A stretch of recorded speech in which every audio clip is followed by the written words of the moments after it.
Castor is a film podcast filled with dubious opinions, plot spoilers, and a healthy sprinkling of bad language. Thanks for listening. Take a much loved movie and stir in a different cast. Add a hint of nonsense for a flavor that will last. Garnish it with fun, film facts, it's food for the soul. It's a tasty, yummy, silly, funny movie casserole. Casserole.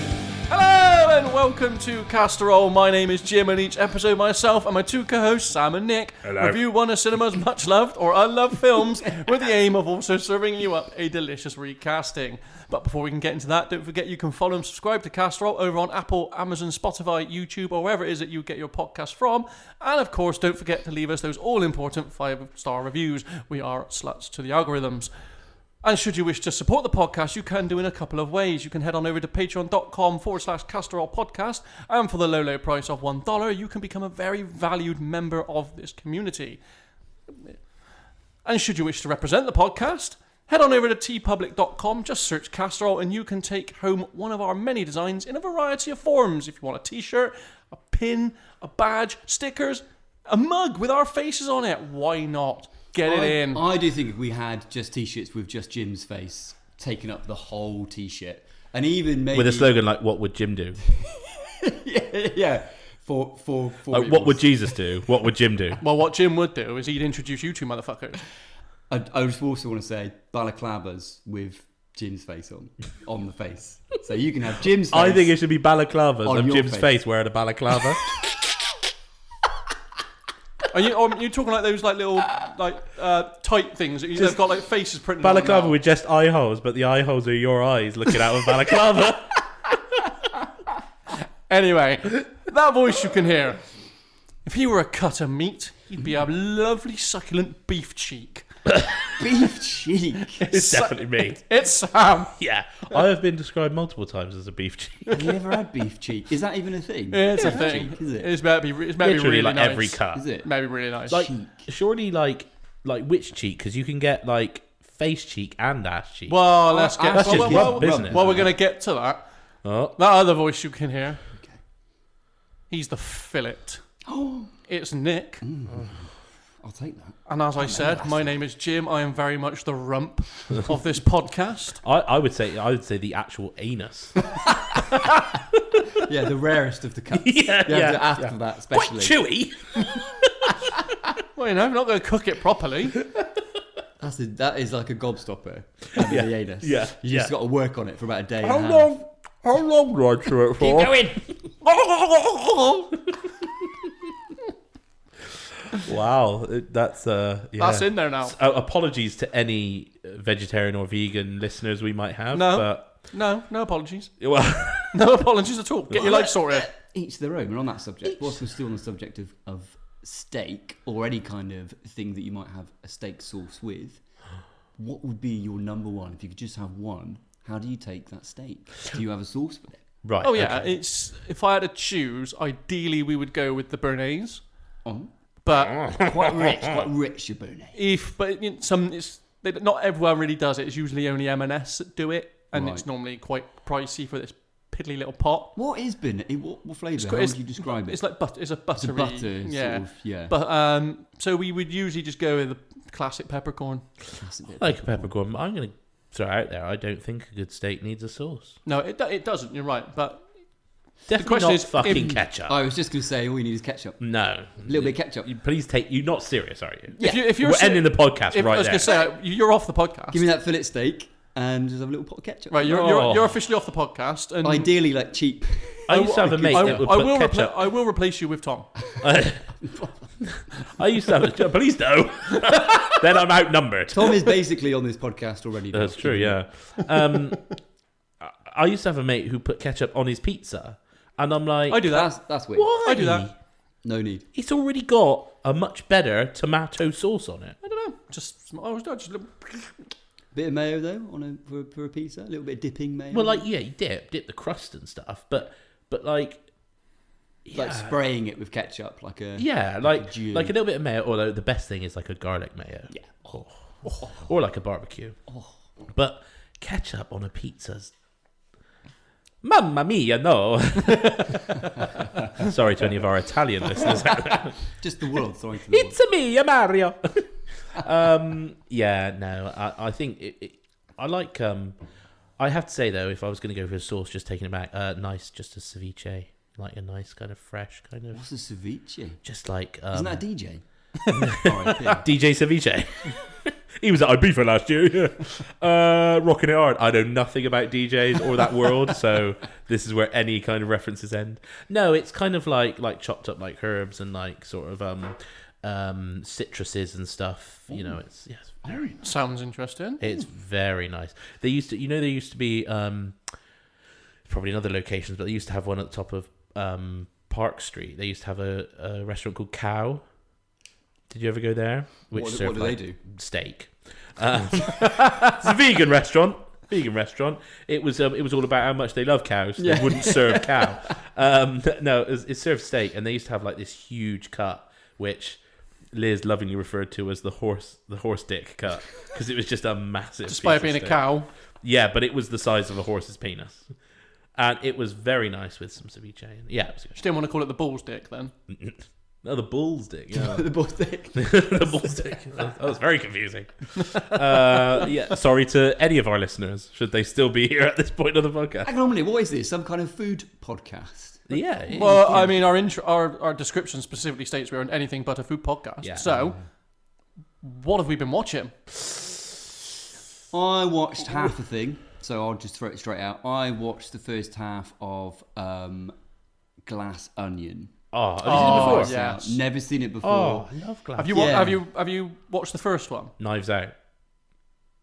Maybe this is the one with when they all go to Edward Norton's beach. Yeah, so that's the second That's one. the first second one. one. There's the first It's one. not. You don't need to have seen the first one. yeah. A standalone. Because that's why things. it's called a Knives Out mystery, the Glass Onion. The first one is just called Knives Out, and there's the third one due out this year. Because at some point. viewers are so thick nowadays, they need a title to be.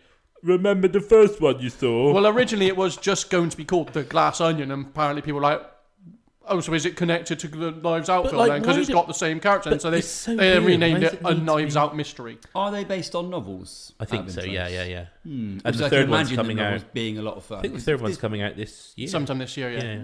But yeah, I'm enjoying it so far. I think Daniel Craig makes a very good detective. Yeah, he is. He's kind of like he's good. almost Poirot-esque, isn't he? Yeah. Kind of out there. But Yeah, eccentric. He's got that whole Southern twang. Yeah, I he's thought- having a lot of fun doing it. I thought the first one was better. I think the first one was a better film. I think the second one was more interesting. Like the first one was a straight kind of whodunit. Oh, look at Yeah. that! It's a bit of a twist. But the sort of the twist in it wasn't that amazing. But No. this one was the second one was a better much more- mystery. Yeah, but it was also like all of the characters were. Well, no, all the characters in the first one, they're both very good. Yeah. Like I can't deny it. But the second one was, it kind of probably had me going like a bit more. Yes. Yeah, I'm enjoying it. Good watch so far. Yeah. So I'm looking forward to finishing that. The only thing I've really got to talk about is actually it's not a film or a TV show. It's actually a YouTube channel. Oh, I'll tell you what I've been watching. Sorry, we're plugging other... Sorry. Well, it's not a film podcast, so I can plug I it. think it's safe. Yeah. Have either of you guys heard of the Outdoor Boys? No. It is like, I don't know, it's almost like chicken soup for the soul. It's this guy. So, arguably the worst soup. You don't like chicken soup? Oh, chicken soup shit. What? And we're back to food. Who just like doesn't? Who doesn't like? Who has that strong an opinion on soup and chicken soup? Lovely bit of Chicken soup's not. chicken and vegetable soup. It's arguably the worst soup. It's not the worst. Don't tell me your favourite is fucking tomato. Not my favourite, but I do like a tomato soup. What's your favourite? No, it's like it's either there's two. It's either butternut squash and chili, or it's like sweet potato and chili. One of the two. Yeah, Depending on- pretty the nice, orange actually. and the Depending on what's on offer when I get. I like a It's one of- carrot it'd be and one of them coriander. two. I like like chicken. Oh, I do not like chicken. really weird. guys, film podcast. Sorry, yeah. Sorry, yeah, or YouTube channel podcast. Outdoor apparently. Boys. It's this dad that lives in Alaska, and he just like every other Saturday he posts like a sort of a 40-minute to an hour long video of like a survival weekend in Alaska. Like he's just gone out and he's built like a shelter and like spent a couple of nights in like minus 30 degrees, or like he's gone like moose hunting, or he's gone like hunting for whale bones off some shore of Alaska or something, and he like sometimes takes his kids along. But it's just like I'm not really into camping, I'm not really into like hunting or fishing or anything like that, but it's just so like authentic. It's just so lovely. And you just have it on and he just sits there and chats about, and you just see this beautiful like landscapes. It's just amazing. And his channel's got like 13.5 million subscribers. He's just like built it from nothing. He has got no merchandise. He hasn't sold out at all. It's just his life. It's his just lifestyle. Yeah, and he just like a couple of years ago managed to like, he was like a successful lawyer and he's gone full time, and like it's really interesting actually because he's like really religious and used to be like a missionary and stuff, but there's no like pushing of anything. Like sometimes he's like, if they're doing a whole weekend, he's like, oh, it's Sunday, we're off to church, and then it'll like cut back and stuff. But it's just like really nice content, like family values, and it's really difficult to describe without just watching it. Like it's kind of like a survival channel, but it's just really nice, really Isn't lovely. it, and it sounds interesting, isn't it? I was thinking an indication of our modern times that Sam can watch that, presumably whilst sat on a chair house. eating cheese. Yeah.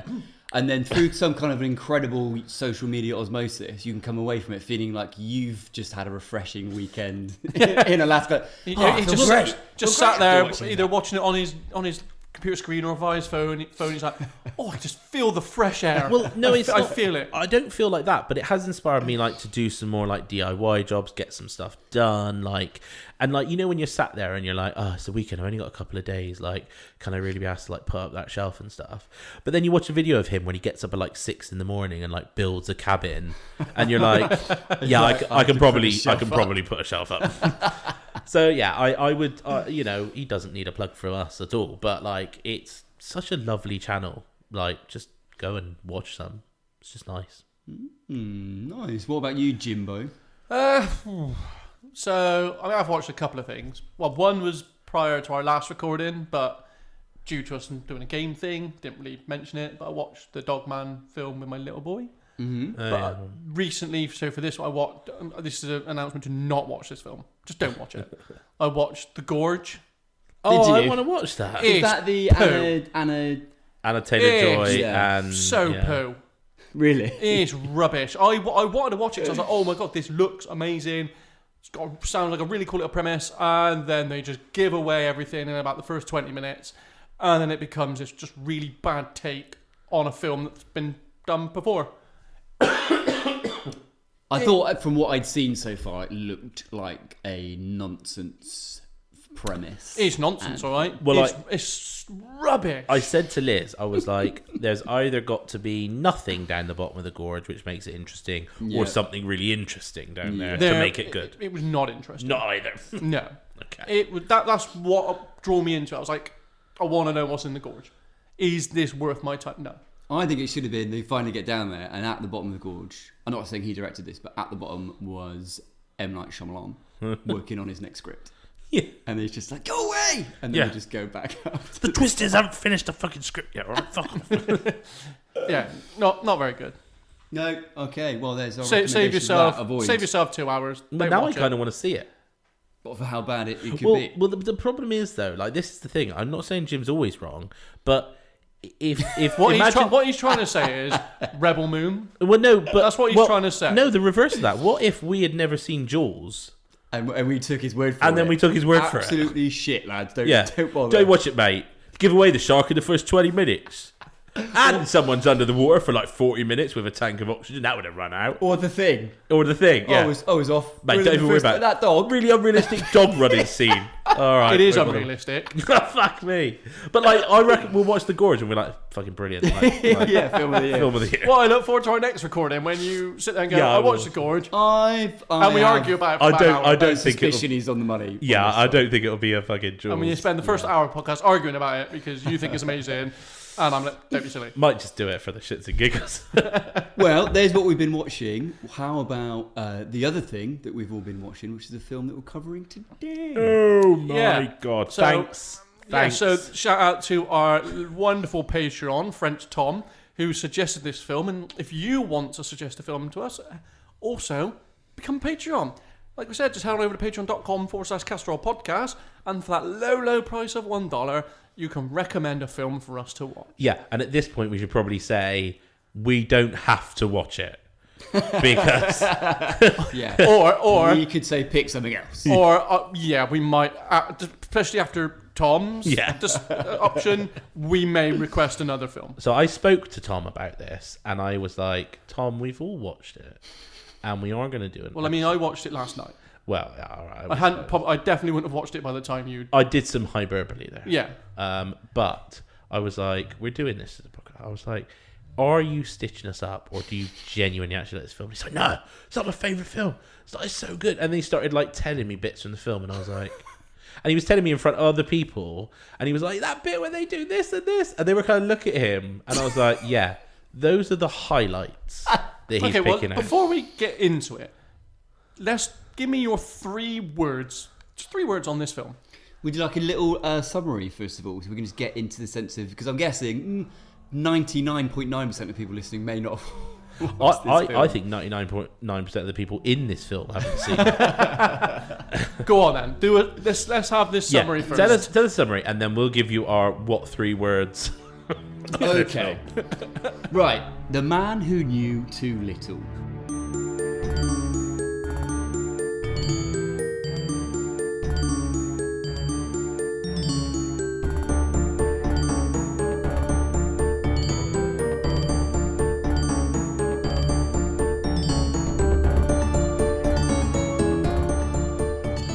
Which follows a man.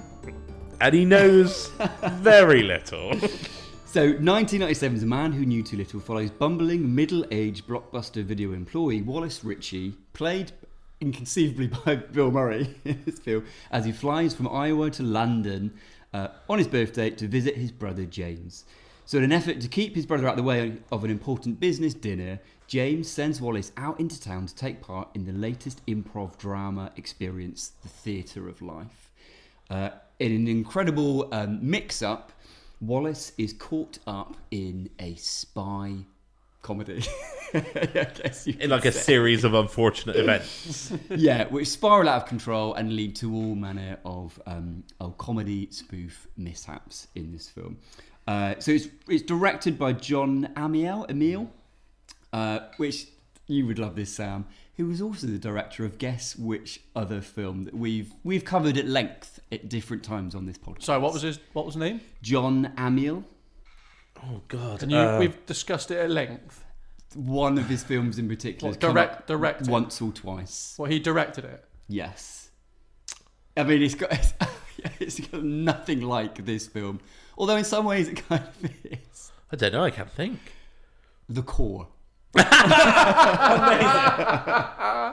Amazing. It all comes round.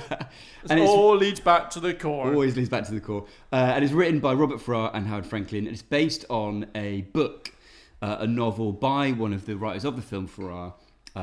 Also released in 1997, What's That Man? Yeah, and there we go. I mean, this is basically... Yes, it's a very much a Bill Murray vehicle, I think, this film. And it's kind of like...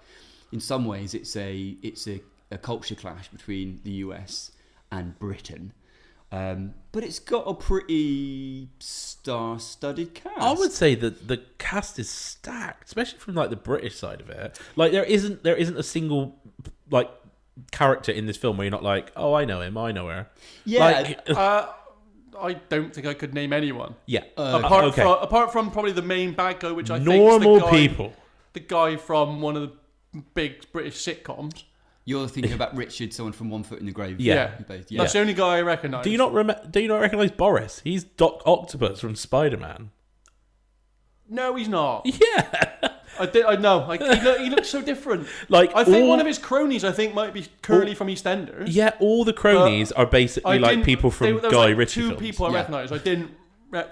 So they're not necessarily like A-listers, but No, in but terms they're of like British sitcom. And who's the brother? I'm trying The to brother, he's been I'm in a trying to lot wrap of my brain American, around like, what film I know him he's from. been in like a lot of American rom-coms and things. But yeah, I just couldn't. There's a specific film I couldn't think who he was. The guy who is in the Theatre of Life that gets shot at the beginning is in Lock, Stock. He's in Band of Brothers. He's in so much stuff. Like The brother James Ritchie is Peter Gallagher, who I had initially known from the OC, I think. Maybe that's yeah. where He's it the is. dad in the OC. Isn't Maybe he? that's where I recognised him from. Then. Yeah. But anyway, we've had the summary. Everyone now knows what this film is. Let's have your 3 words. Come on. If you can muster 3 words. Okay. I'll go. Yeah, you go. I've got 3 words. Reasonably alright fun. Is that about where I feel? I would say pointless. Phoned in. And I was going to say boring, drab crap. Do you know what other 3 words I've got actually? Here we go. Better than Ghostbusters. I mean, see Nick. I thought this film was bang average at best and a little pointless, like you said. I still enjoyed it more. I still enjoyed Bill Murray's performance in this more than I did in Ghostbusters. Well, you've just sat there and told us you'd have ketchup with steak, and now you've told us this film's better than Ghostbusters. Saying you don't like Ghostbusters is like saying ketchup with steak. I mean, I didn't find Murray's performance as kind of facetious in this. I think he's because so much more facetious. No, I didn't think so. I thought Murray was possibly the worst thing in this film. Yeah, agreed. I thought he was. Agreed. He was all right. It looked like at any moment, like if we just heard him say cut, Bill Murray was like, "Is that what it says in the script? I don't give a shit." And like walking off set. He did not care about this film at all. It looked like he took this film for just a payday. He was so phoned in. Is that not his MO though? No, because this is the thing. Like, this is what I don't understand. I know he's meant to be coming off as clueless, but he doesn't come off as clueless. No, he comes off as not caring. Yeah, he comes off as I know what's happening, but I don't care. But that is Murray's MO. Surely that's what comes across big time in Ghostbusters. It's like they've brought him on set. He didn't want to look at a script in every film, I mean, and he's kind of just like almost like winking at the camera. You know, that's how it comes across. Yeah, he's like, I don't give a fuck in about being in Ghostbusters, are we in our brief review stage? We're reviewing it now. The thing is, right, in Ghostbusters, is why I like Bill Murray in Ghostbusters is because you can clearly see that he is a very intelligent. His character is an intelligent person. An intelligent scientist. That doesn't come across at all. He is. He's an intelligent scientist, but he doesn't really care. He's picked this like area of expertise because nothing's expected of him, and there are some hot women that he can hook up with. And then he happens with these other guys who he's friends with, but doesn't really believe what they believe. He stumbles across it happening for real, and then slowly throughout the film, he starts to actually like go like, oh, okay, and start to care a bit more. He's meant to be phoning it in at the start of Ghostbusters. His character is phoning in life. And then slowly he tries to like phone it in with Sigourney Weaver's character and she's not interested. And then when he starts to get a bit more serious and starts to care about something, that's when his character becomes more attracted to her. But in this film, can you buy him as a blockbuster employee that knows nothing? He's bumbling. No, not even remotely. He's so willing to chat to everyone. Like the guys were like, oh, the two guys that stuck him up with a knife. He was like, ooh, no. I get for something that you're not meant to know what's about to happen. Yeah, you'd at least show a modicum of fear before we go. Oh, hang on, maybe this is. Why don't we? You've got your 3 words to say, Jim. I've already said them. He said it. Boring, drab crap. Okay. Let's step back a second then, and we need to bring people back into this film a little bit. So let's continue setting the scene, because the whole premise of this film is that he's flown to see his brother, thrown to London to see his brother. He's interrupting this big dinner. His brother's got the Germans coming over, so we've got the whole. Do we even know what they were? Because we didn't get half the clear sort of like culture clash of US, Brit, German that should have been. All sorts of the Germans that they made abundantly clear don't have a sense of humour, And of course, their maid is called Consuela. I mean, that's not the maid. Yeah, you I mean, not the Germans' maid. There, No, James's. yeah. It's like, of course, he has a maid called Consuela. It's like, could you not come up with a better name in 1997? Is that of all the things? I didn't even know the maid was named. Yeah. Did you not? No. Pick up on. But I suppose that is just that. Yeah, you're right. It's a stereotype, isn't it? Having Horrible like, stereotype. The thing Even is, for 1997, it's a the horrible Latin maid. stereotype. I do think that the whole kind of like concept of like getting caught up in events that you have no control over. Well, let's just hang on. I think we need to still set the scene of what happens in this film a sec, because the reason that this whole thing happens is that Wallace gets sent away. Basically, Well, so it's he's his birthday. out. It's his birthday present It's from also his his brother. birthday, but he's being out the way so he doesn't cause a scene, right? So it's meant to indicate that he knows that Wallace can be A pain in the ass. a bumbling and fool. could fuck this deal up for him. So he gets sent off to do this experience, which is called the Theatre of Life, which is basically an improv drama experience that you pay to insert yourself into, and then you have this experience that these actors create for you, and you find yourself in an exciting scene. But it's all around like the streets of London. It's not in like a theatre or anything. It's like No, And we so see it goes it around different happening- locations, and it's meant to take, I think it's about 3.5 to 4 hours long. And that's what we see happening for how it should happen, right? Is in the intro of the film. Yeah. We get who looks like a slightly pervy sort of businessman answer a phone in a phone box, and then there's like these actors staging an argument in the flat opposite, and he gets called in, and he's basically like saving the day of this argument, and then gets pushed out onto the street, and the experience continues. And that's what And in that one scene, did a better job than Bill Murray did in 90 minutes. you guys are really hating on him in this. It's so interesting though how it's the exact switch to how I felt about him in Ghostbusters is how you feel about him in this. Yeah. In many ways, which is I think that shows how Murray can be quite polarizing. yeah, I think the more I think about Murray, I don't like him that much. I don't think I do. No. I think. I mean, I've not brilliant seen in a many lot of Bill stuff. Murray films, but I didn't particularly like him in Ghostbusters. I don't like him in this. I can't think of any others.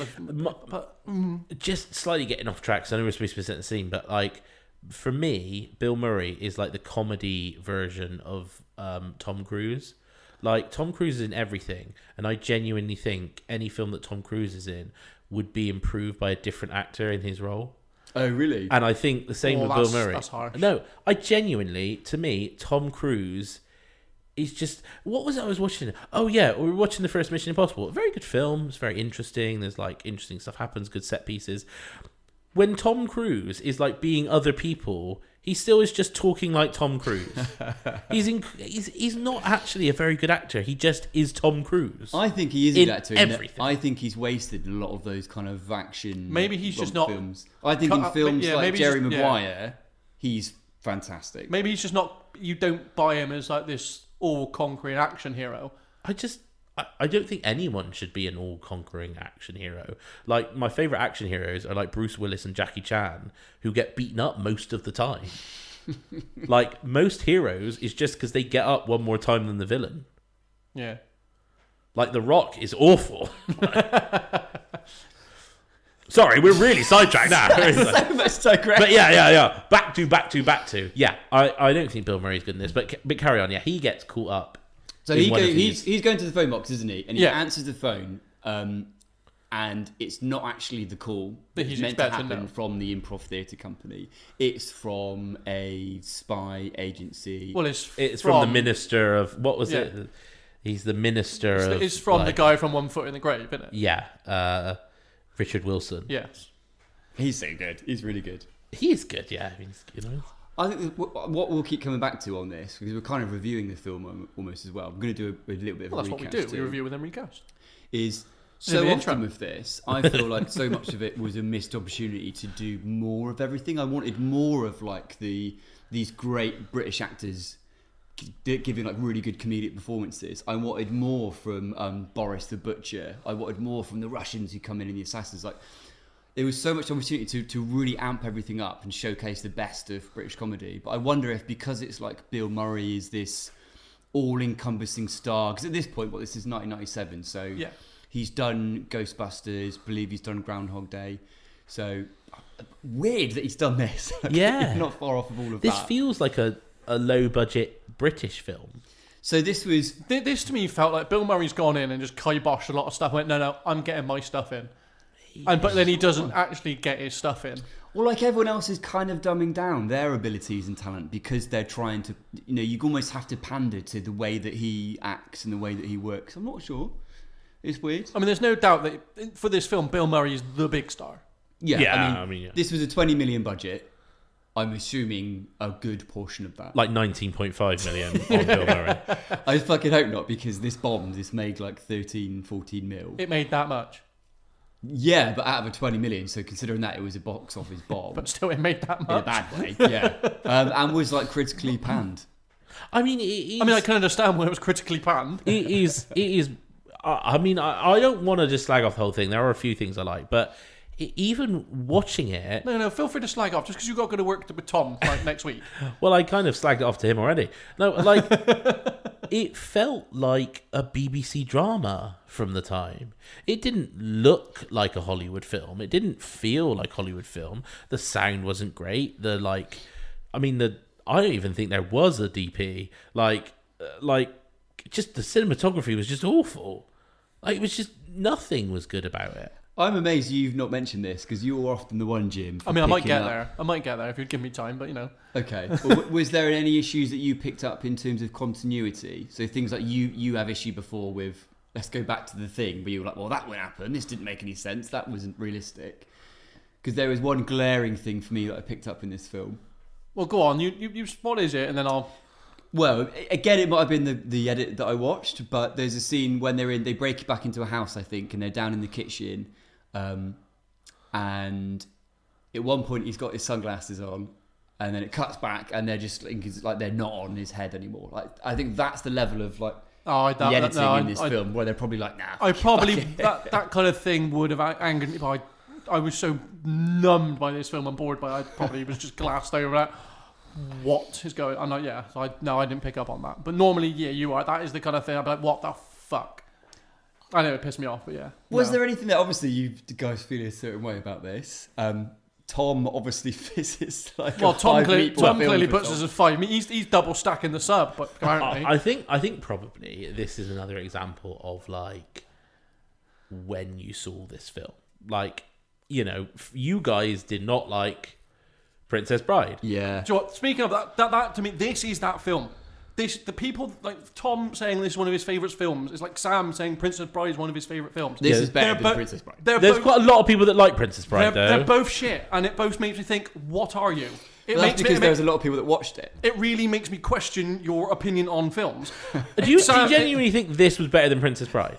Yeah. I wouldn't. No. There's parts of Princess Bride that I thought were great. Is there any part of this film you thought was great? There were parts that I thought that's quite good. The bit where he's driving and is just like, hey, I'm going to drive him. That really annoyed me, actually, him driving. In the fact that he's an American and yet he can just jump into an English car and just no manual. They drive automatics. Yeah, that is... He picked up on it. I hadn't picked up on that. Doesn't pick up on the sunglasses. That pissed me right off. They went, I'll have a go on this. Ka-chunk. It's like, you drive automatics. You don't know manual. Maybe he's got a manual at home. Maybe. You don't know that. Don't care. He's American that's just landed in London for the first time. Just shout out to French Tom at this point. When I mentioned about this, he was like, "What? What about that scene where he's like hitting the cones and he's like, I've always wanted to do that." And I was like, "Yeah." That is not a highlight of. And he was like, and then the policemen are like, "I've always wanted to do that," and I'm like, "Yeah." That was it. Tom, I'm sorry that you do have to sit and listen to this episode and listen to this being. I have prepared him. I'm not sorry, because you've only gone and watched this film for it. Yeah. You've only got yourself to blame, okay? You really do. Just why? I apologise. I'm regretting not messaging back, going better film, please. I feel sorry for any future Patreons that suggest a film that we don't know, because we are going to be gun shy on that shit. All right. Look, in many ways, this. I've already got the chambers loaded, ready for a rebuttal. This is like an hour and a half psychological evaluation of Tom. Yeah. Us doing this episode. Yeah. It certainly made me question his concepts and choices of films. And like what he considers a good film, if this is one of his favourite films. Is this Tom of Book of Moron? Tom, you hit a high then, buddy. You've come crashing down. You've clearly got it in about you, Tom, to be comedic, but then you go and give us one of the most unfunny 90 minutes of my life. I want those 90 minutes back, Tom. I'm not getting any younger. You know, I will jump in to defend here. It's a film that I would never watch again. You're right, it's a film. But I had more fun watching this than I did Spaceballs. I had more fun watching this than I did Princess Bride. And I had more fun watching this than I did Ghostbusters. I can't believe I'm saying it. It was perfectly pleasant. Sam, should we But it was block him nothing out more for the than rest that. of the podcast? It was perfectly pleasant. This is now what the third shit revelation from him to this today. Should we just look this way for the next hour? I genuinely don't understand, because in Spaceballs you have some genuinely funny moments from the amazing Rick Moranis, Mel Brooks, right? Yeah. In like Princess John Bride, Candy, if you don't Mel like Brooks. anything else, there's still that amazing fight scene. The sword fight is cool. Right, okay. If you don't like anything else, in Ghostbusters, there's brilliant music. The music is good. There is nothing in this film. There's really not. This is, I'd say it's a stretch to call it a film. It feels like a It feels like a student college film. Yeah, but I was just about to say it feels like a college project. I think you're both being unreasonably harsh. I don't think we are. I think that what was enjoyable. I'm not just doing this to antagonise. Honestly, I did. Are you sure? I enjoyed the sense that trying to think in the most positive terms about this film.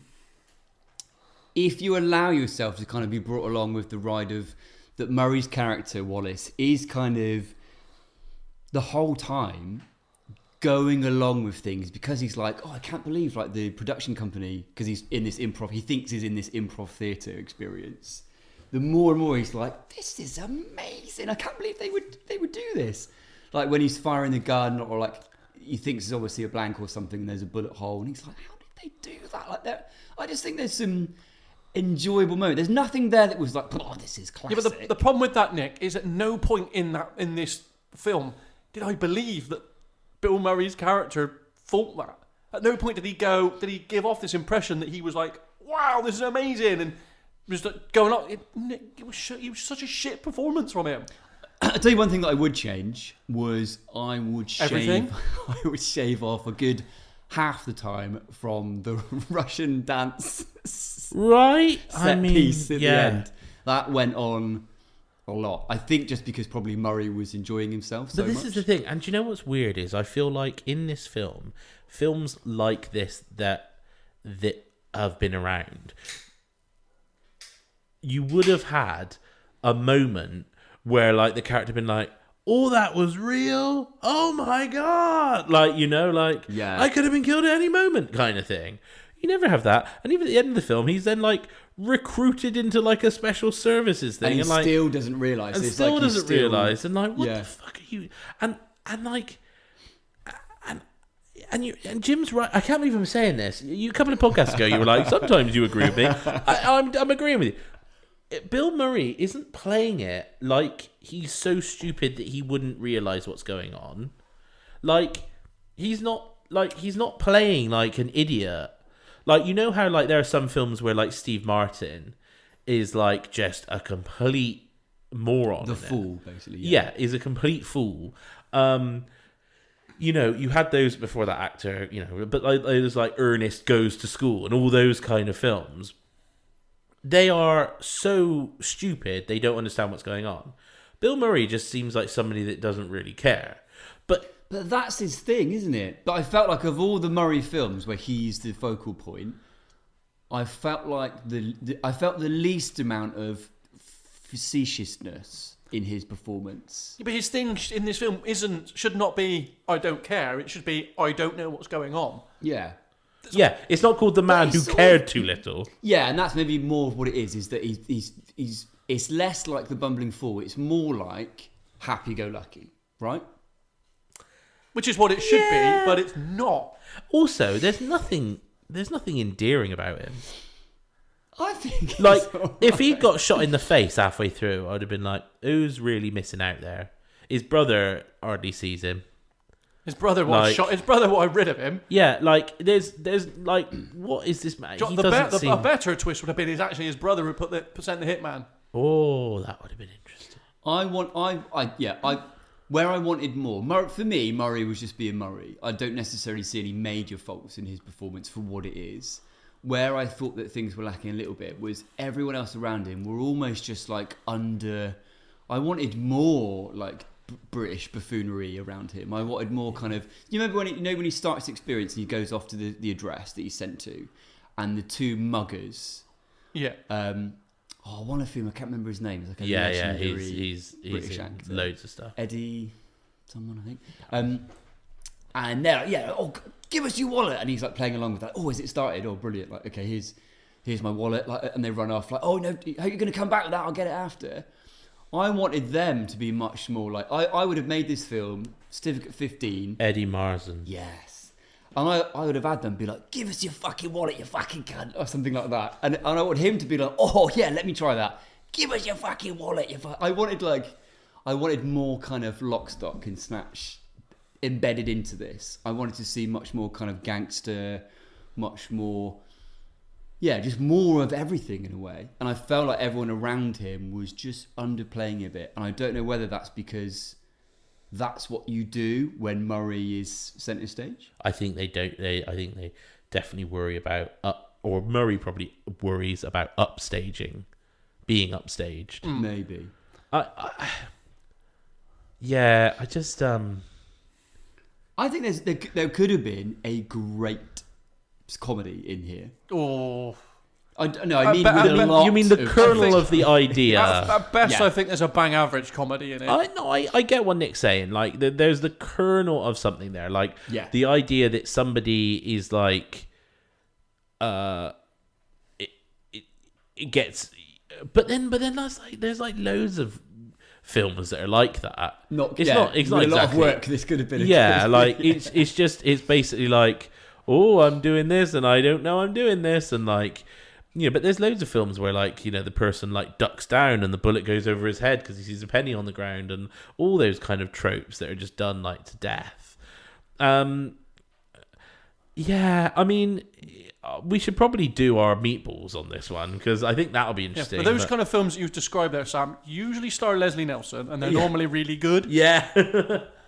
Yeah. You said you were going to watch Dracula Dead and loving it before we record again. I haven't had a chance. Of course you don't. Too busy watching this. Oh, you're welcome, Tom. Well, let's do our meatball reviews, and as part of that, I think we should do our best and worst bits because I think we need to come with some good bits. I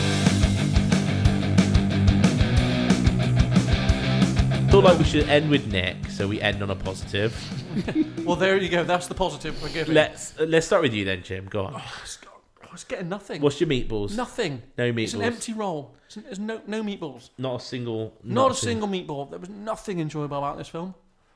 Nothing. Yeah. No meatballs. No meatballs. And what was your favourite bit? That it ended. And what was your least favourite bit? That I hit play. Okay. All right, on to me then. I'm giving it no meatballs. Are you as well? I'm giving it no meatballs. Oh, Tom, I'm and sorry. Sam, what was your worst bit? I think my worst bit was the sort of the quote unquote post-credit scenes when the ridiculousness is still going on, and he apparently seems to be in a relationship with a beautiful woman. Does he still think she's a hooker from like this show, or does he think she's an actress now? Because if he knows who she really is, then he realizes like the craziness and how close he got to dying, but he doesn't seem to acknowledge that in any way. And then when like a spy organization comes to recruit him, does he think this has happened to him again? Like, it's just, there's so many questions that are just ridiculous. I think my favorite bit is probably the bit with the real Spencer's dead body. I think there's some quite funny stuff in there because there's not many times that you do that trope with like a dead body. I think I can't remember what the film is now, but there's definitely one where like they like, oh, that's it, in Tropic Thunder, you know when like Steve Coogan's character gets like blown up, Yeah. and Ben Stiller like lifts his head up and he's like, it's just corn syrup, and he's like licking the guy's blood, and it's like, it's not corn syrup, that's a real dead body, and he's like licking his like severed neck. There was that kind of like comediness where he's like, that guy is dead, but he's like, oh, he's a good actor, like, and whoa, he didn't even move then. Like, there were some kind of funny moments. Pleasant, right? There were some funny moments there. And also, my favourite bit was seeing Joanne Whaley in it. Have you remember where she's from yet? No, go on. Because we talked about this, and I was saying it for the podcast. She's Saoirse from Willow. So which character was there? The main woman. Right, okay.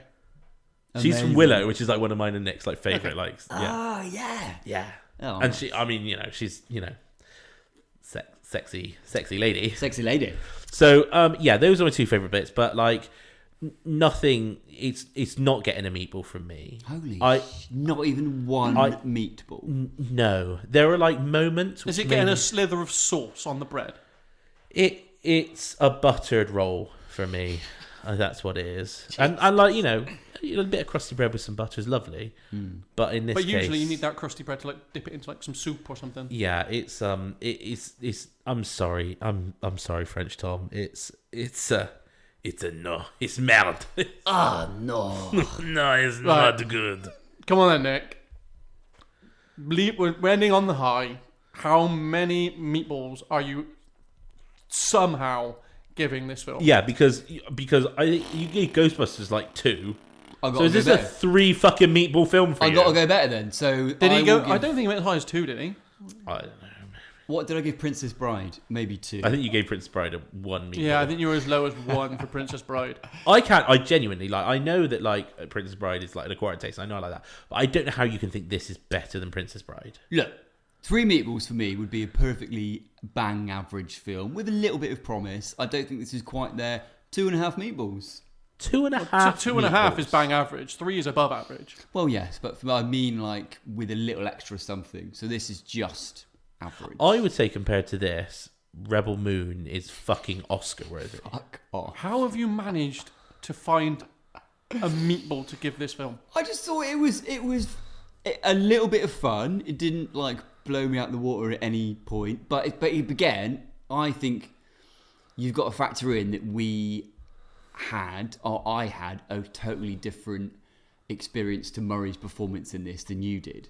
So I if think you can that's flip key. that I think and that think is about key. me feeling the same way as you do now when I watch Ghostbusters, then hopefully you can appreciate that it hinges. But around Ghostbusters, even if you hated Murray, had amazing performances from some other excellent stars. It had a great supporting cast.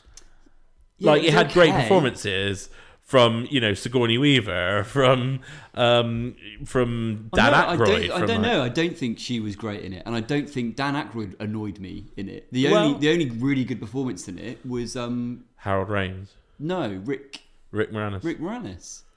That was the only. If you said to me what's the best part about Ghostbusters, here's Rick Moranis. He's good in most. I mean, of it. that's Rick arguably Moranis is- correct, but yeah. Rick Moranis is the best So thing. that's what I'm saying. I If think you we're can- starting to get a bit off track here.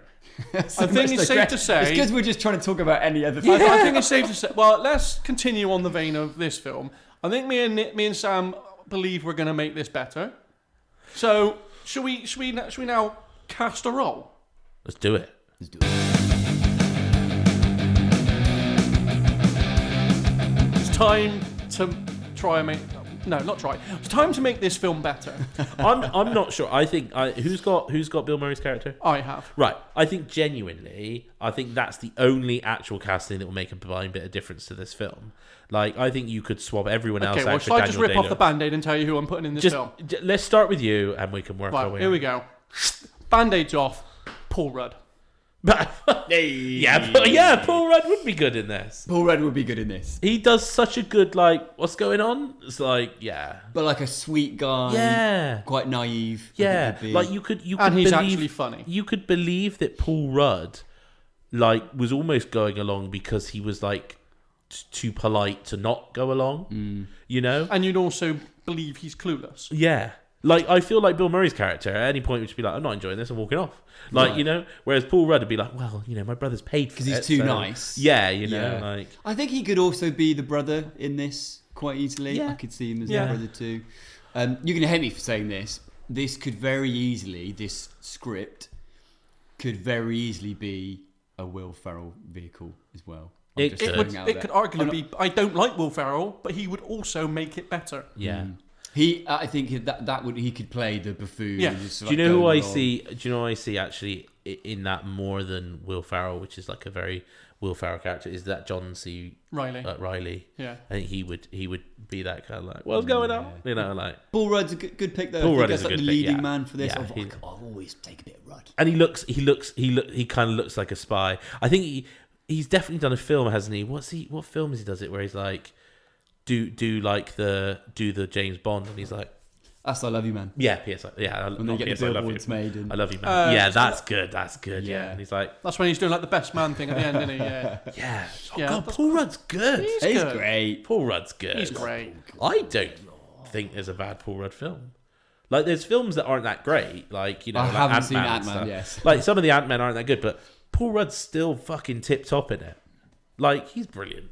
From Clueless to fucking Ant-Man, he's the man. And his cameo in Friends. His cameo in Friends. There Well, it's you not even a go. cameo, really. Well, it's not, is well, it? yeah, but it was cameo turned semi-main I think character. he's actually. I think I've seen him in a trailer for a film coming out this year where he's actually like evil or like a villain or something.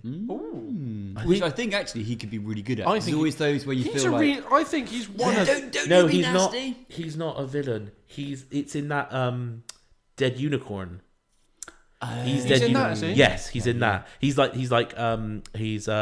what's her name from Wednesdays? Jenna Ortega. Jenna Ortega's dad. yeah. And he's a bit sort of weird in that. Is he arguably one of the most consistent actors? I think he is. And he doesn't age. He's He one of doesn't them. age. He's just ageless, isn't he? No, I Does think not I age. genuinely think he's consistent. Like, I don't think he's bad in anything.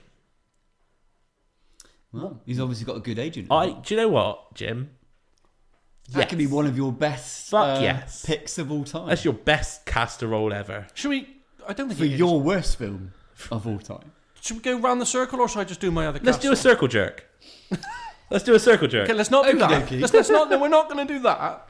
Do you want me to jump in at this point then? Who have you got? I've got James Ritchie, who is Wallace's brother. Yeah, you do the brother, then I'll do the love interest. Cool. So yeah, I've got James Ritchie, who's played by Peter Gallagher.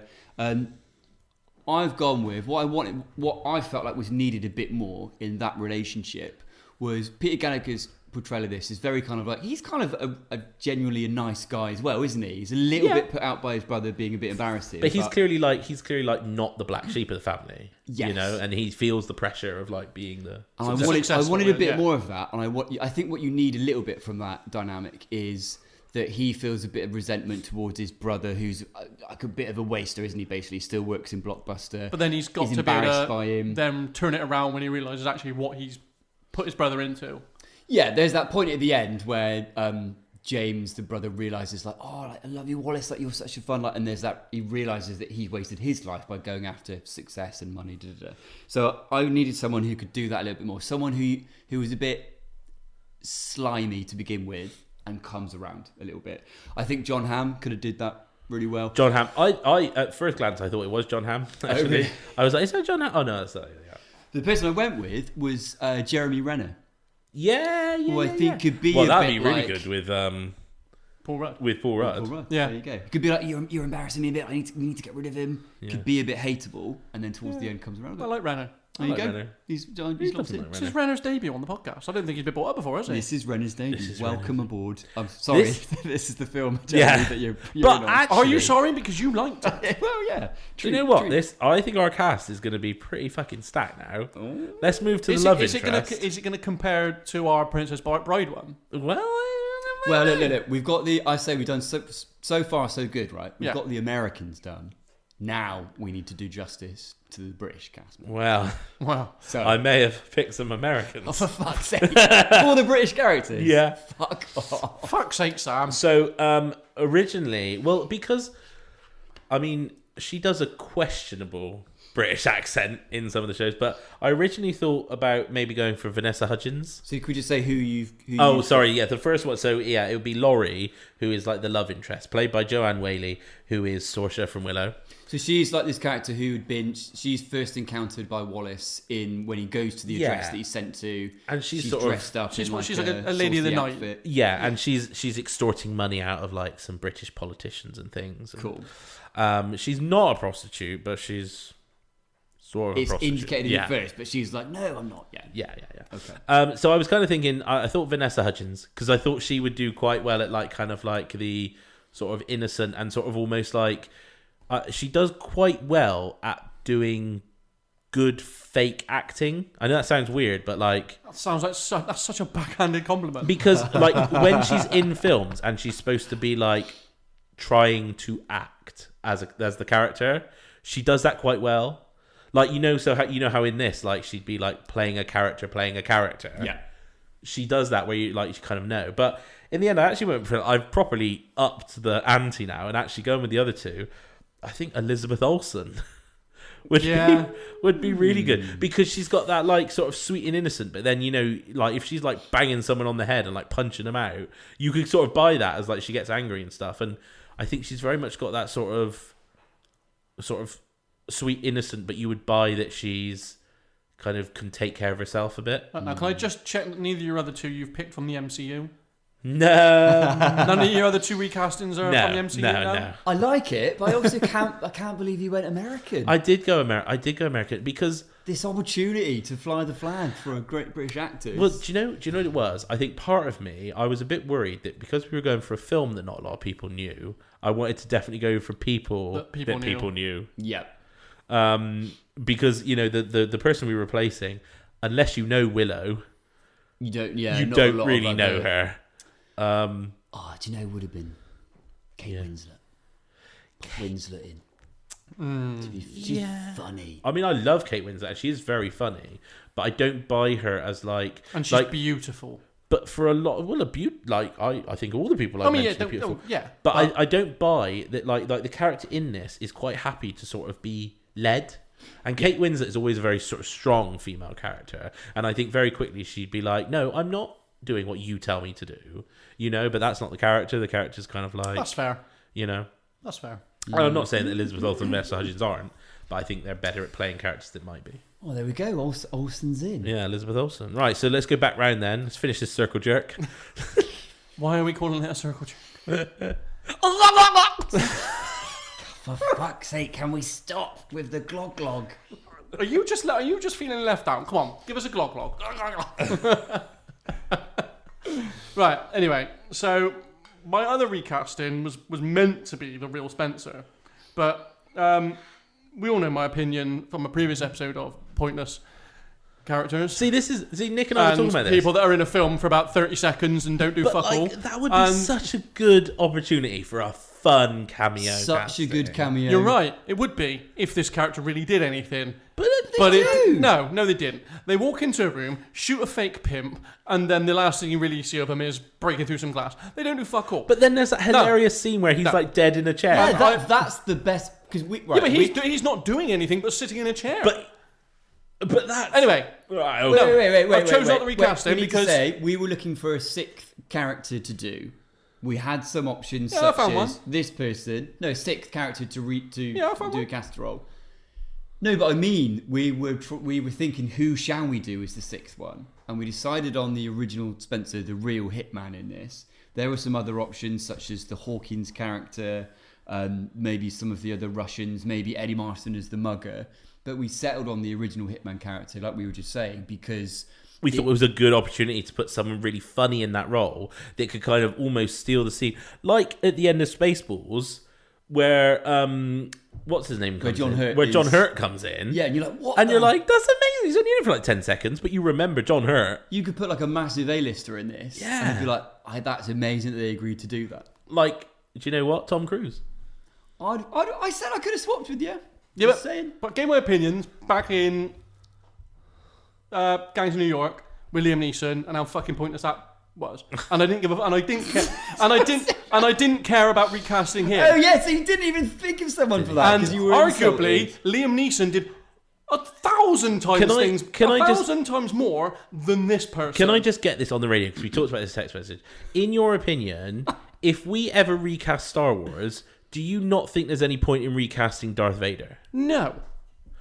What? Not that I don't think there's any point. It just doesn't matter who's voicing him. Because arguably, it doesn't make the film worse or better. Of course it does. No, it would change the character. Of course it would. But you can't say that someone, like, for example, if for argument's sake, back when it was getting cast, Sean Connery got picked to do the voicing over James Earl Jones. You can't... Are you telling me, look, I am your father? But you can't say that would make Star Wars any better or worse. I'd say it would be worse. It would make it worse. It's defining. But you don't know that. Because because he's getting cast back then. Well, hang on. Wait. Back then, because then you would have grown up with Darth Vader being Sean Connery. Right, okay. But just stop for a second, because what you're talking about invalidates our entire podcast. Because what you're saying is any casting doesn't matter. What we're saying is just because you can't see their face, the cast still matters. No, that's not what I'm saying. What I'm saying is it just wouldn't make the fit. It doesn't change. It doesn't change the film. It would make it change the character. Wouldn't make the film any worse or better. In true form of this episode, we've digressed on stuff. We've digressed. We're talking about someone where you do see their face. They do have scenes They just where they happen do to die things. about a third of the way in. Yeah. I wouldn't even call it a third. But who have you recast anyway? The way you sold this character to me was like, oh yes, the first sounds like, okay, that implies there's like quite a big role in it. No, it doesn't do anything. But you didn't then choose anyone else that you I thought have would be better. because I watched the film. Oh, so you're not doing him. He's No. doing a different recasting. Right, My I'm pick then- doing him. I'll do him as well. Yeah, I'm going to Tom Cruise. I think Tom Cruise would be a good one. Because think it's Hugh such Grant. a Nice. it's such a Hugh Grant would be good for nothing the brother. character. Doesn't even deserve my time. Right, who are you doing then? So I am recasting third Russian from- Dr. Lemidla Kropotkin. Right. She's in it. Another cameo kind But of she does performance. more than Right. this. Okay. No, Yes, she she does. doesn't. She just doesn't die. But she does a bit more than this guy. She's in less of the film than he is. She's in less of the film. I'd argue not. In many ways, it's the exact same level kind of cameo Categorically, performance. she's in 2 scenes. But she speaks in them. She has a character. The guy you want me to did nothing. Anyway, Oh, fucking get on with I it. thought he'd pick the wife. no. Why would I pick the wife? Because Because she's in it got a more lot. Scene time, yeah. I mean, yeah, that might have made more sense. Fuck me. Anyway, Right, go on. yeah. Who have you gone But with? yeah, I didn't pick the wife because for some reason I thought one of you two had her. Who have you gone with? Right, And it's anyway. not Joanna Lumley. I'm going to be upset. You might be upset, but I mean, you won't be. But it's Meryl Streep. Okay. Oh, okay. But another American. Oh, actually, be fair, she's meant to be like Joanna she's Lumley would Russian, be isn't fucking she? amazing. She would be amazing. Kate Blanchett. Also good. Also Yeah, Lumley would be good. amazing. I did not think of her. You're right. Hang on, who did I say for Laurie? You said Kate Winslet. Kate Winslet. I mix up Kate Winslet and Kate. I did mean Kate Winslet. You did mean Kate I Winslet. just reminded myself in my head. Kate Blanchett. Kate Blanchett would be good as the Doctor. Yeah. Oh, she'd be very good. Or Tilda Swinton. Oh, a Yeah, little bit really more weird. scary, yeah. Emma Roberts. Emma Is Roberts. that her name? Emma Roberts. Not Emma Roberts. Emma. Do you mean Hermione Granger? No. Emma Thompson. Emma. That's it. Emma Thompson. Emma That's She'd what I'm also thinking of. be good. She would be good. Yeah, She'd be good as sorry. the wife, actually, the English wife. That's what I was saying. We've Emma digressed Thompson. She'd also anyway. be good We as have, Laurie. yeah, again. Yeah. But she a whole Right. slew of ideas. So for that you're little going cameo. with Meryl Streep for the Doctor that's in 2 scenes, and is arguably a bigger character. and I than do this think assassin. Hugh Grant would be great as the assassin. He I think would- that he would be fun, I think wouldn't that'd he? be fun. And a pointless. Because when you see Character. him dead in the chair, I just it do would you be know- hilarious. Do you know what? I think what has redeemed this episode, this entire episode, is how fervently Jim was against this like character who is the guy that the main character gets mistaken for, shoots somebody, Integrity. attacks the main people, Yeah. gets beaten up by the main person, is killed, has a very funny scene where he's dead, and he's like, no, I'm not going to do that, he's not in there at all. What I'm going to recast instead is this Doctor that's in 2 scenes and has one line. You have just made his part sound 10 times more important than it is. No. It's not. I've said everything his part does. No. You pick someone that's in it less than him. you have glorified what he does. He does not do nowhere near as much as that. Nick, does he not do everything I just said? Yeah. No, Yeah. he doesn't. Those are scenes that he's in. He doesn't have like lots and lots of dialogue, but they're nor He does shoots a fake pimp, Dr. Ludmilla. he breaks a bit of glass, and then he's dead. Right. Okay. That's all he does. Well, okay, so it's on to me. I am doing one of the Japanese tourists who is in the lift. Going by that logic. Because he's got a couple of bits of dialogue. Yeah. Well, let's So, hear it then. Come on, let's hear your choices. No, You've done, you've dug the hole now. Let's hear your choices. don't know. Probably someone from fucking Parasite. All right, Christ. Right, moving on. I am casting Boris the Butcher Blavatsky. Now this is like arguably like the second biggest part, really. Yeah, he's in this considerably. He is like the big baddie that they call upon. Yeah. But was he much of a The- name back then in '97? What had he done by that? No, I think he was a huge name back then. No, but he'd been in some stuff. But But, if we look back at it now, then yeah, we would say most people would now know him from Sam Raimi's Spider-Man 2, where he played Doc Octopus. I'm assuming like this because the best Spider-Man. you've got people like John Thompson, Yeah. Cliff Barisi. You've got like people who were big in terms of sitcom, like sketch comedy at the time as well. So it may well be that he's been in a lot of this, but he's very good. So it's played by Alfred and Lena. And he is like the big baddie Russian hitman who's called upon to take out Wallace, or take out who they think is Spencer, basically, or the American as they keep referring to him as. So it made me think of, is it Lock, Stock or Snatch that Boris the Blade is in? That's in Snatch. Is it Snatch? Yeah. It made me think of motherfuckers. Yeah, just because of the name and the Russian, But I thought it needed to be someone who was quite imposing, who can have a lot of fun with it, but who you felt was like, they like are like a mass killer, like they've done some terrible things. Because they talked about the fact that like his two henchmen, they hate the fact that he always makes a mess. Like, please, Boris, no, like, can we just talk or something like that? Because he like beheads these people and stuff. So I went with someone who's best known for their role on Game of Thrones. I went with Rory McCann, who AKA is the Hound from Nice, Game of yes, Thrones. yeah. You imagine him just with a moustache and just a very domineering, scary presence. I mean, that is an excellent pick. Can I throw a name out there? You certainly can. Jean Reno from Jean Leon. Reno, John yeah. Reno, yeah, from Leon. He's just From 1998 Godzilla. He would be good. Yeah. Yeah. He's Yeah. I can just imagine him legend. being like, I got off his head. Yeah, He would be Kind of French. He a would- very French Russian Yeah. assassin. Well, you can make- Boris. There's no reason why you couldn't have made the assassin French. Yeah. You could. I mean, you'd have to change maybe a lot of the plot side around the Russians. I am Boris the Butcher. Maybe it's a peace treaty being made between Britain and France instead. Yeah. Instead of Britain and Russia. But he's a fun character in this, actually, I think. But yeah, it did make me think of the guy from Snatch. Yeah. You put the stone in the case. Yeah. You motherfucker. He's so good. I know it goes back to like I wanted from this much more of the accompanying cast having a lot of fun with it. I wanted a lot of like the Russian banter to kick it up a notch. I wanted the three of them when they're doing the chase, like arguing in the van and stuff. Yeah. There's so much more I could think. That could have been funnier. That could have been like. But do you know what? Do you know what? Like, we talk about Snatch and Lock, Stock. Those kind of like where they like accidentally do moments and like they accidentally kill somebody, or they're like, what do you mean he's dead? Those kind of like moments are done so much better in those films. Yes. And like obviously it's different, but it's just I Like, think when, once like- you've seen films like this is like, what the fuck? Yeah, like when the real Spencer, great role that it is dead. Pivotal, I think. Oh, completely integral to the film as a whole. Absolutely nothing integral about that role. Like when he's dead in the chair, I wanted to see Murray like, because he still thinks he's got a fake gun, right? I wanted to see Murray like shoot him a bunch of times, but how are they doing this? Like this, That would have been they good, can, yeah. like, just They keep got shooting. squibs on him. Like, Yeah. That would And have Norris like, you are fucking Yeah. mental.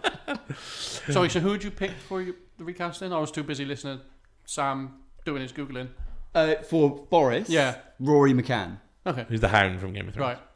Well, that's really interesting that you've gone Game of Thrones. Okay. So for my final casting, I have Sir Roger Dogenhurst, Yes. played by Richard Wilson, who English people will know from only, as One Foot in the Grave. Victor Meldrew. Yeah. I don't believe it. And I've gone with I've got another name down here, but I'm not even going to bother because this one's better.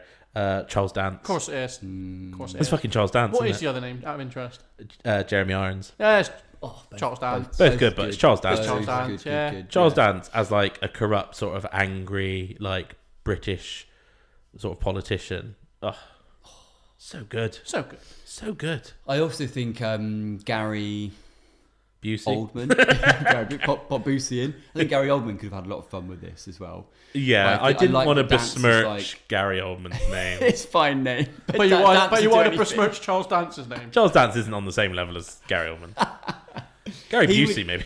Dance would definitely be like you'd be like, well, he's another baddie Yeah. in this film.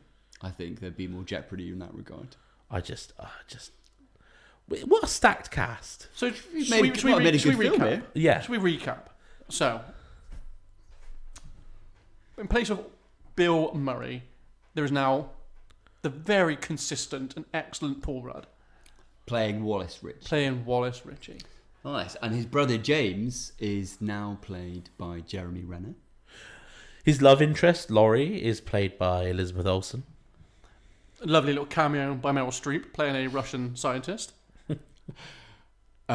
I'm chucking in Hugh Grant Yeah. as Spencer, As the real Spencer, hitman. Hugh Grant. Real harsh on Hugh Grant to put Absolutely him in this great. film. It'd be great. It would be really great, yeah. Just Hugh Grant led there in a chair, like dead. Being shot loads of Being shot up. But you're not being shot. That's the point. You're making that up. Well, You're adding that into the film as something you want to happen. It doesn't happen. Just for a sec. Paul part Rudd's character, mate. part of the I don't think we ever said like we have to put the actors our choices in doing the exact same film the exact same way. Part of the reason that we're picking other people is to say, and they could have did it this way, they could have did it that way.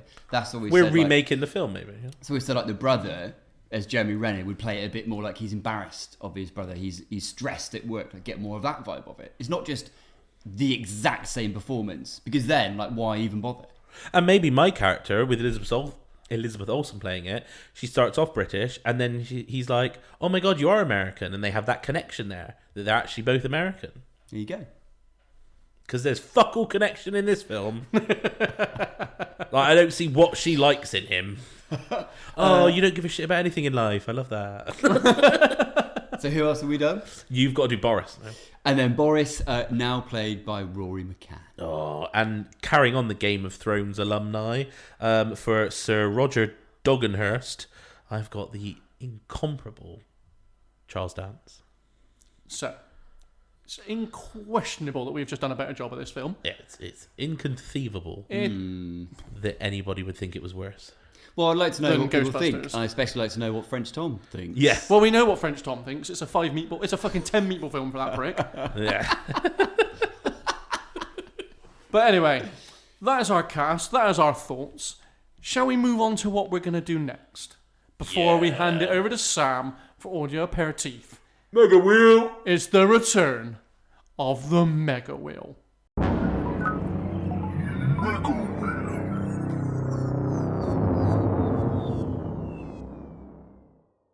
Just to recap on what kind of things we can expect from the Mega Wheel. Is it films? Did we Films? put Willow on? Willow, if Willow Willow's came on out. there somewhere. We've got the likes of Blade Runner, Heat, Usual Suspects, Taxi Driver, Predator, Willow, dreading when we get to Titanic.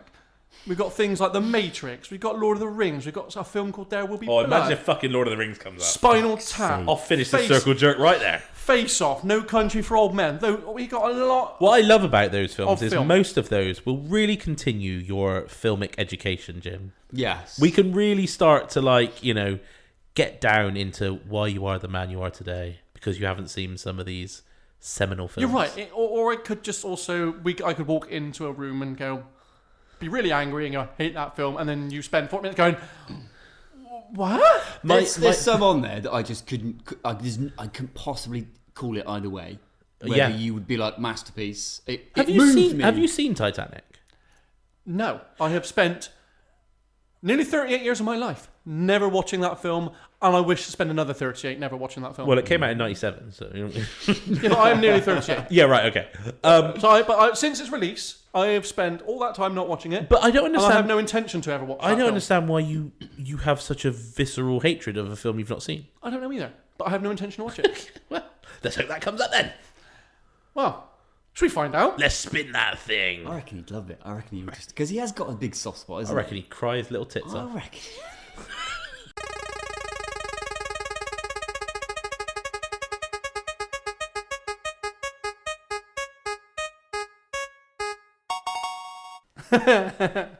This could be an interesting one. We're going to be doing The Shining. Oh my god! You ever seen it? Of course I've not seen it. Have you seen it? Yeah. Have you guys read the book? No. Is this a Stephen King Yeah. It's thing? based on a Stephen King book. It's Stanley Kubrick. It's Jack Nicholson. I studied it at uni. Did you? Oh, yeah. It's how do you describe it? A psychological horror, I think. Psychological horror, descent into madness. This might touted- be up my street. I might like it. It's touted as one of the best horror films of all time. Yeah. I think, Jim, you're going to fucking hate it. It's I don't know why. It's something that just makes me think you'll find so much to pick up on. what's really interesting is like you know what I'm like with horror films. It's not scary at all. Yeah. It's not. Is it in the vein of like American Psycho? No. Well, that would be insulting. In that kind of not like in that level, but like with its horror and stuff like that. No, I would say there's not really... For me, American Psycho is a dark comedy, almost. There's a lot of comedic elements in that film. The Shining is not a comedy in any way. It is a slow burn, brooding... I don't think it's aged particularly well, but... I think it kind of has, actually. Oh, do you reckon? I think it's aged very well. I mean, we'll keep all this juicy stuff for the episode, but you know, if you're talking about like toxic masculinity and like, you know, someone's disregard to like, I mean, he's just awful to his wife, even before he goes mad. Yeah, I think it's aged quite well, actually. Well, there you go then. That is what you've got to look forward to next time. That makes it sound like you're a big fan of the toxic masculinity. No, as in like, Great, like a fine wine. yeah. No, what I mean by that You is cannot joke about that. what I mean by that is obviously like I think the issues it raises then are still Just as... are still prevalent today. Yeah. No, I'm not a fan of domestic abuse. So on the record, Just to be clear. yeah. I think from a cinema perspective, it's one of the most iconic films of all time. It's Shawshank, it's Jaws, it's It's going to be better than Jaws. Let's steer away from this topic.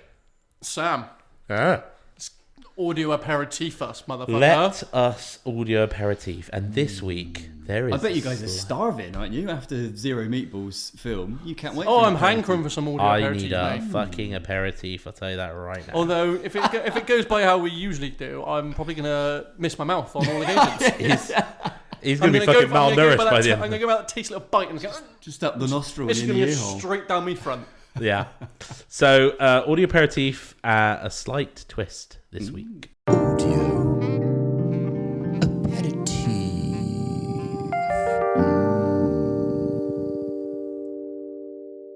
Okay, so this week the twist is, as opposed to just being sound effects, it is small snippets of the theme music to famous films. Ooh, cool. Ooh, interesting. This Now- is interesting because if it's like particularly the intro bits, they often the main theme doesn't kick in, does it? Until a bit further in. There are some very hard ones that I might bring in later weeks, and there are some easier ones. I've tried to go for a mix. cross section today.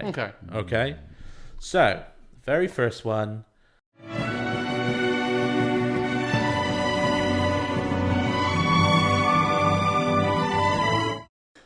Right, that is the first. I feel little like I snippet. should know that. So, you guys. I feel like I should know So that. I'll go to Jim first. Any chance of another little? Well, yeah, I'm not just going off little of one run play. through. We'll have another.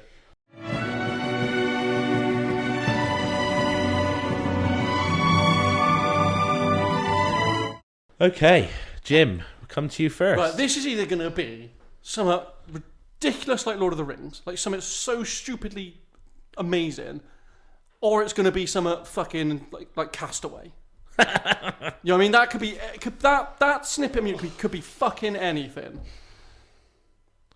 That amount of music is what you get for every single one. It's only that amount of time. And it's obviously right in the middle of a fucking thing, because, you know. Can I have it one more? Can I please have it one more? The first note plays, and I'm like, I got it, and then it keeps playing. I'm like, no. Yeah, I'm the same.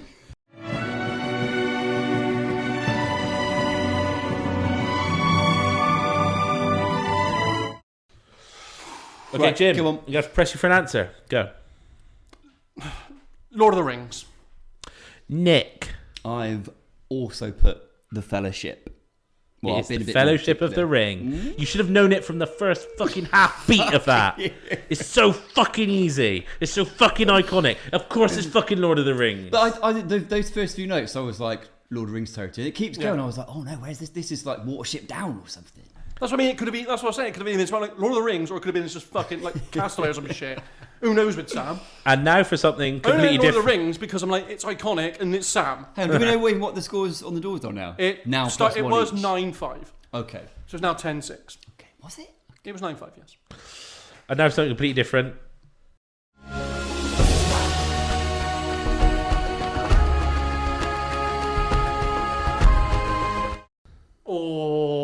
No. Oh, I've got an answer. You want it one more time, guys? Yes, please.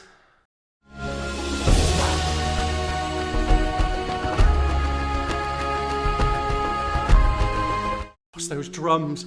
It's those drums. Nick, coming to you first. It's those drums. Nick's gone mental. Rocking in the corner. Ketchup with steak. Better than Ghostbusters. Oh god. Oh my god. It's there, it's but the drums, it's not. isn't it? It's there, but it's not. It's the ba ba ba ba ba ba ba ba ba. It's the drums. It's the drums. It is the I- drums. just for the sake of moving things along, I don't think this is right, but I'm just going to say Lion King. I know that's not. Lion King, okay? Is it Avatar? It's Avatar. Is it actually? It's Avatar. Oh man, fuck that film. I've only watched that like once. I've only watched it once. Have you? I really enjoyed it, but it's one of those films where I understand why it gets hate, but I also don't understand why I've people watched hate the first one a few times. Like, there's nothing wrong with it. Everyone's like, oh, it's just Pocahontas in space. I'm like, yeah. But it. Pocahontas was fine. great. that's just Dancing with It was Wolves. okay. It's all the same Pocahontas shit. was a like, great film. yeah. The only thing I thought was who's the main guy in Sam Avatar? Worthington. Somewhere think he's a bit shit, yeah. Yeah, a bit. Yeah, I tried to make him good. He's the worst thing in the remake of like Clash of the Titans. I haven't as seen. That's what I was I've gonna not, say, he was I've just not seen the not, second like, Avatar yet. Charismatic enough. But- Yeah. well. But they're doing. He's doing like 5 films, isn't he? Yeah. Good God, no. 5 one or needs- 6 films. No one needs. Come on, this is not Rebel Moon, for God's sake. Right, last I one. can't believe I Now, got that. this is This is just 7:10 now. You're catching up. this is just going to be a you know it or you don't.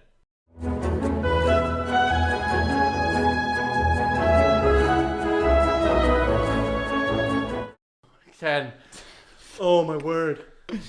Can you next time go for ones that you didn't get immediately, Sam? Okay. Because we feel like we might have a chance. Well, hang on. I'm 2 for 2 here. Ah, God, this could be a One more record time. for you. One more time.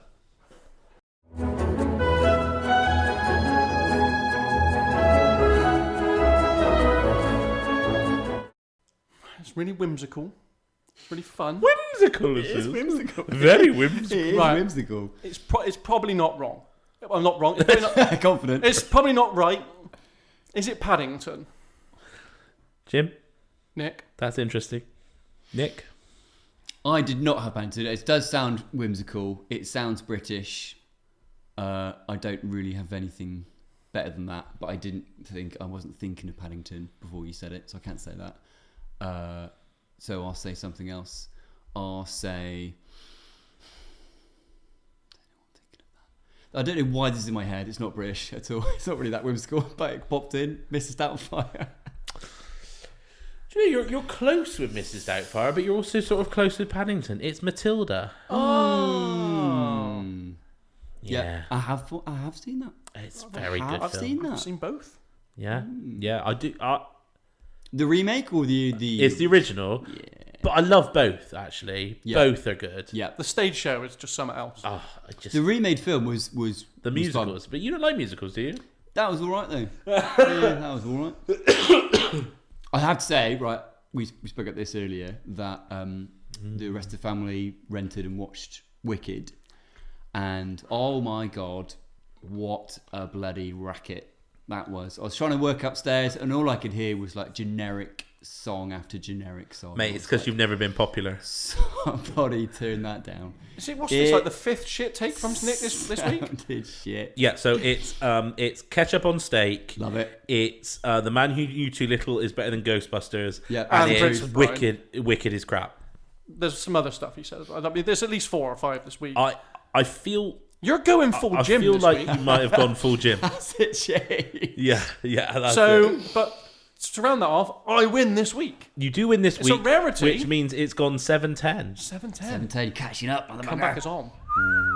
Maybe that's it now. Maybe there's a few of the music ones chucked in. You might, If the next one is like identify which Fast and Furious this car rev sound is from. Fast and Furious 2. that works. Fucking Tokyo Drift. I wouldn't get any of them because I'm not. I'm Well, not no, a what car we're doing guy. next week we'll be doing The Shining, so I'll do horror Oh fuck, here we as go. the theme. Oh well, so I may as well just not Okey-dokey. show up for that one. Well, I better not embarrass myself then. Exactly. Okay, well that was anyway. it. That was Audio Aperitif. Audio Aperitif.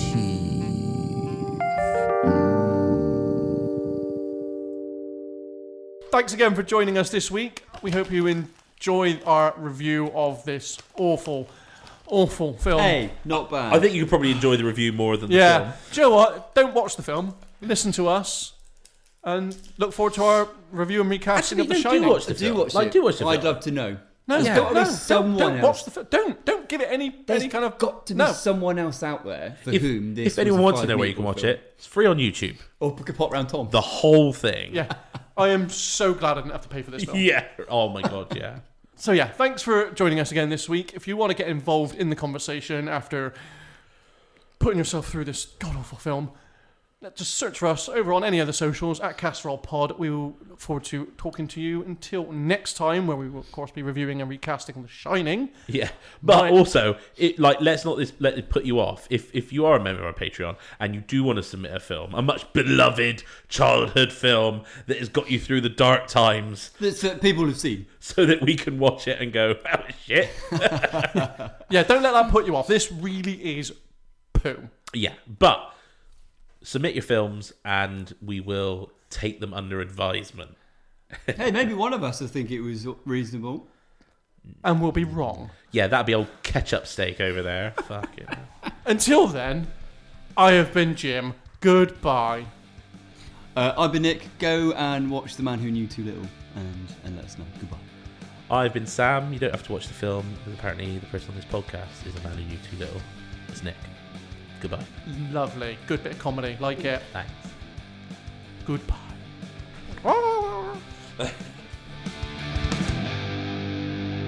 Movie casserole, casserole.